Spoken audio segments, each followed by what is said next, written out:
Have you ever regretted an important decision? Have you ever felt, why didn't I think further ahead back then?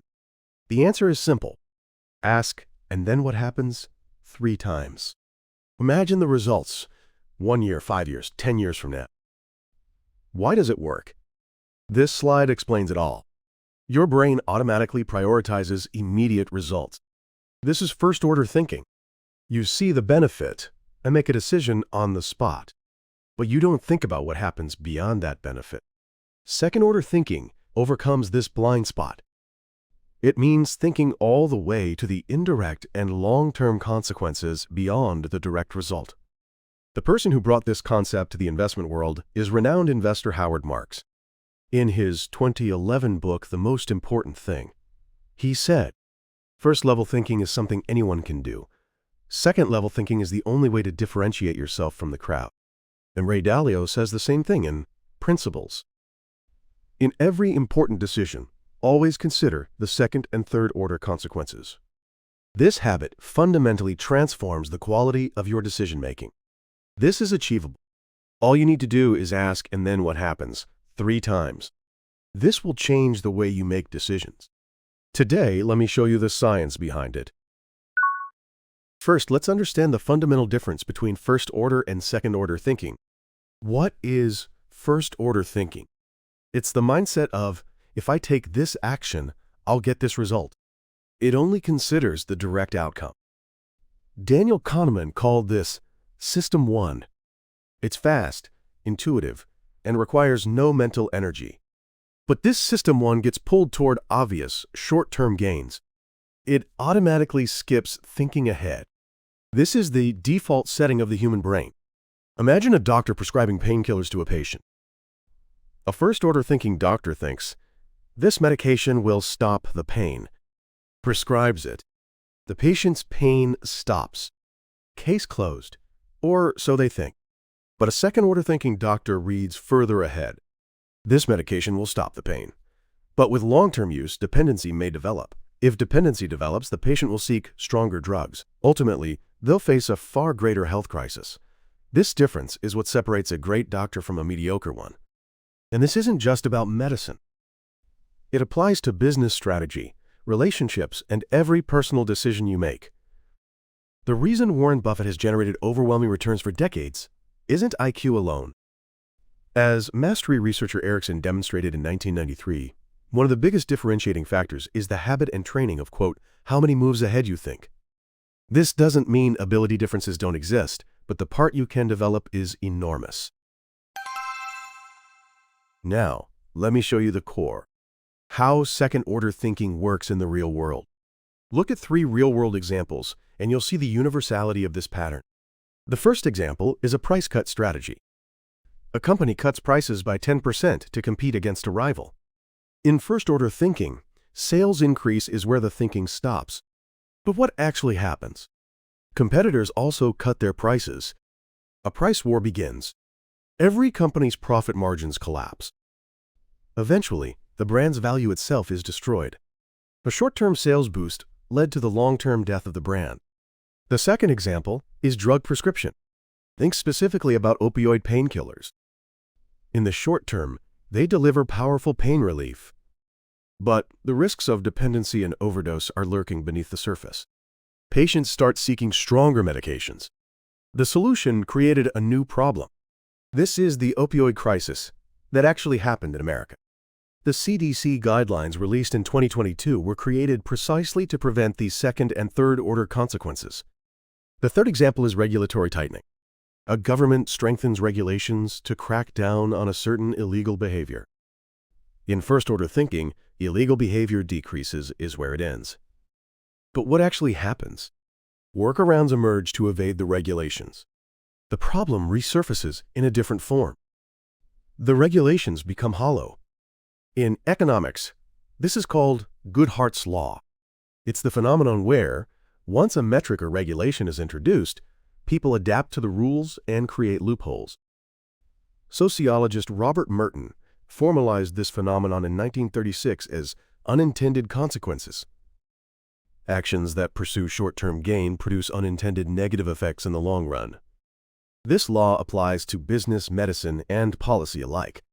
First-order thinkers believe they've solved a problem only to create a new one. Second-order thinkers anticipate that new problem in advance and choose a different approach from the start. So how do you practice second-order thinking?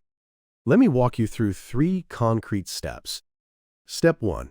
Ask, and then what happens? 3 times. Repeat this question, which Ray Dalio emphasizes in Principles 3 times. In any decision, the first answer is the first-order result. Ask again, and then what happens? The second-order result comes into view. Ask once more. The third-order result becomes visible. This simple process reveals a future that first-order thinkers cannot see. Starting tomorrow, build the habit of writing these 3 questions on paper before every important decision. Step 2. Stakeholder analysis. This is a foundational method based on the stakeholder theory proposed by management scholar Freeman in 1984. List every person who will be affected by your decision. Then predict how each one will react. What will competitors do? What will customers demand? How will the government respond? Predicting every reaction will surface risks and opportunities you couldn't see before. Step 3. Expand your time horizon. By instinct, humans think with now as the reference point. This is the trap of first-order thinking. Deliberately expand your time horizon. What will the result of this decision be 1 year from now? What will be happening 5 years from now? Looking back 10 years from now, how will you evaluate this decision? Simply writing these 3 time horizons in a notebook will dramatically transform the quality of your thinking.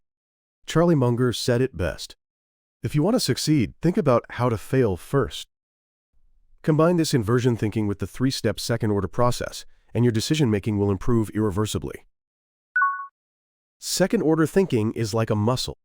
The more you use it, the stronger it gets. The question is, how do you train it? The simplest and most effective method is the second-order thinking journal. Every day, spend 15 minutes selecting just one important decision. Ask, and then what happens? 3 times, and write down the answers. Record the first-order, second-order, and third-order results in your notebook. That's all. But here's what matters. Once a week, compare your past predictions against the actual results. Did the second-order results you predicted actually occur? What results did you miss? This comparison creates a feedback loop. Philip Tetlock of the University of Pennsylvania scientifically mapped out this mechanism in his book, Super Forecasting. The feedback-based training cycle of predict, right-pointing arrow, record, right-pointing arrow, compare with results, right-pointing arrow, improve, systematically enhances the accuracy of judgment. In the Good Judgment project he led, super forecasters who trained with this method were more than 60% more accurate than the average person. The specific improvement margin varies by training method and measurement criteria, but what matters is that this is not a story about talent. And once a month, deeply analyze the second-order result that surprised you most. Why were you unable to predict it? What thought patterns created that blind spot? This metacognition grows the quality of your thinking exponentially. Recently, the same truth has been proven in the world of AI.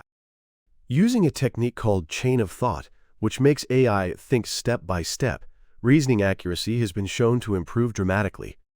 This closely resembles the human second-order thinking process.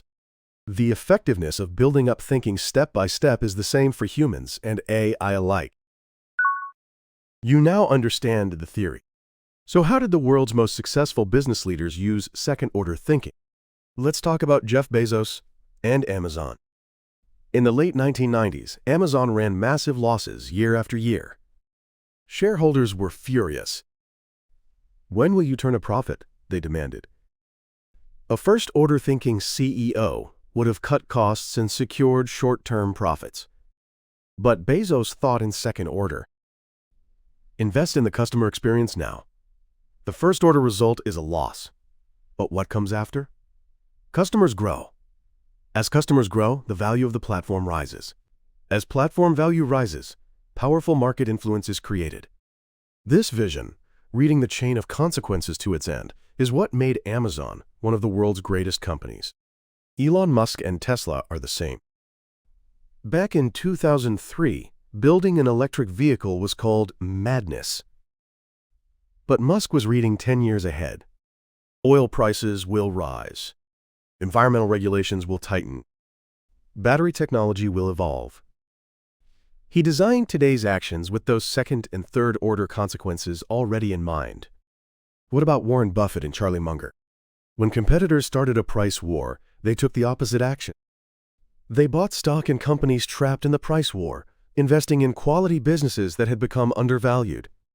They used second-order thinking to exploit their competitors' first-order thinking trap. A 2017 study published by McKinsey Global Institute puts this into numbers. Companies with a long-term perspective generated 47% higher revenue than short-term oriented companies. The depth of second-order thinking is the source of sustainable competitive advantage. Only those who choose long-term thinking over short-term rationality become the true winners. Now, let's consolidate the key points. Take what you learned today and build it into your decision-making system. First, the habit of asking, "And then what happens?" 3 times. Apply this question, which Howard Marks and Ray Dalio repeatedly emphasize, to every important decision you make. Don't settle for first-order results. Think all the way to the indirect and long-term consequences. This single habit will systematically eliminate the blind spots of first-order thinking. Second, practice stakeholder analysis. List everyone your decision affects and predict how each person will react. This simple exercise, based on Freeman's stakeholder theory, will always surface risks and opportunities you couldn't see before. Third, a 15-minute second-order thinking journal every day. Pick one important decision and record your answers to the 3 questions. Once a week, compare your predictions against reality. As Tetlock's super forecasting research shows, this feedback loop is the most powerful method for improving thinking precision through training, not talent. And now, ask yourself this. Tomorrow, when you face your most important decision, can you ask, "And then what happens?" 3 times. In which moments of your life would a different result have emerged if you had used second-order thinking? Share your strategy in the comments. Your action plan, your questions, your success stories. All of it becomes the wisdom of this community. Thanks for watching all the way to the end today. If you're looking for a practical system for mastering how you think, this channel delivers exactly that.